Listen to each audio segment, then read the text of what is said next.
Would you be able to sleep in a room painted bright red? Might be hard, right? I'm on no sleep. No sleep. You don't know what it's like in there. Colors elicit emotions and have a psychological effect on people. So unless you're shooting in black and white, in which case definitely review our video on tone, this is the video for you. Because today, we're going to show you how colors can be used to create mood. But you can go beyond placing a blue tint over an entire sequence. You can determine specifically what type of blue you want. There are three factors in determining color.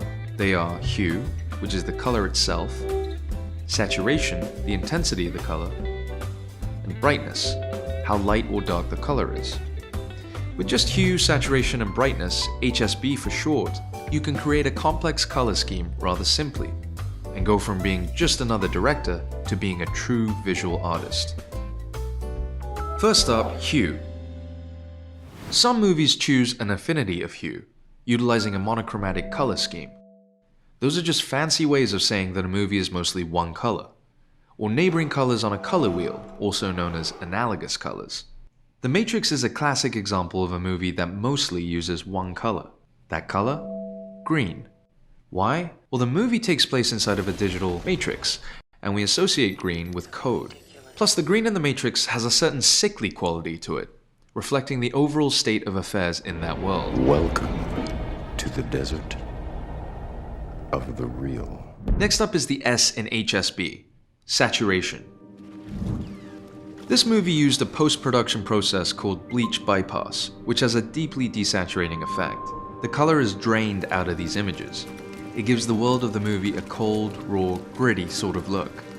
It also becomes reminiscent of the faded photographs, the black and white newsreels of the period itself. It takes us back in time. The final of the three is brightness. Earlier in this series, we covered brightness in terms of a film's overall tone, but brightness can be used to affect individual colors as well. Sometimes a movie elects to use entirely bright colors, particularly movies from the Technicolor era. Back then, bright, vivid colors were a reason to see the movies alone. On the other hand, during darker scenes like this, you could almost forget that this movie was shot in color. Now let's see what it's like when one movie does both. When the destiny of a great fortune is at stake, men's greed spreads like a poison in the bloodstream. It's using all darker colors. Contrast that with this scene, where all the colors are bright. In both instances, every element you see was chosen for its darker color, or lighter color, to create a contrast within the film. Wow. So by utilizing hue, saturation, and brightness, you can precisely identify the right colors to create certain feelings in your audience. Bright images often seem lively and exciting. Darker images often seem dramatic, and on it goes. But rules were made to be broken. I don't make the rules. Okay, I'll make it as easy for you as I can. You get to decide what the colors mean. It's your movie, it's your world, and so make it your color palette. How do you make a violent red, the color of blood, feel like something else? In Her, Spike Jonze uses red to connote love.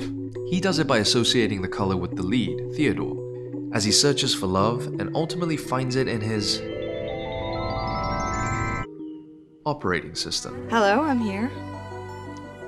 Oh. Black is for bad guys like Darth Vader, right? Well, sure, until it's for Batman. I'm Batman. You get to make your own rules.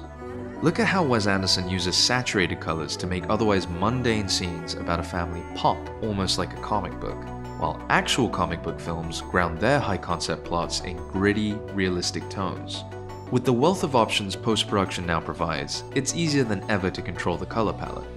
Of course, color grading can be an expensive, lengthy process, and it rarely can make up for a project that lacked a thoughtful color design strategy in pre-production.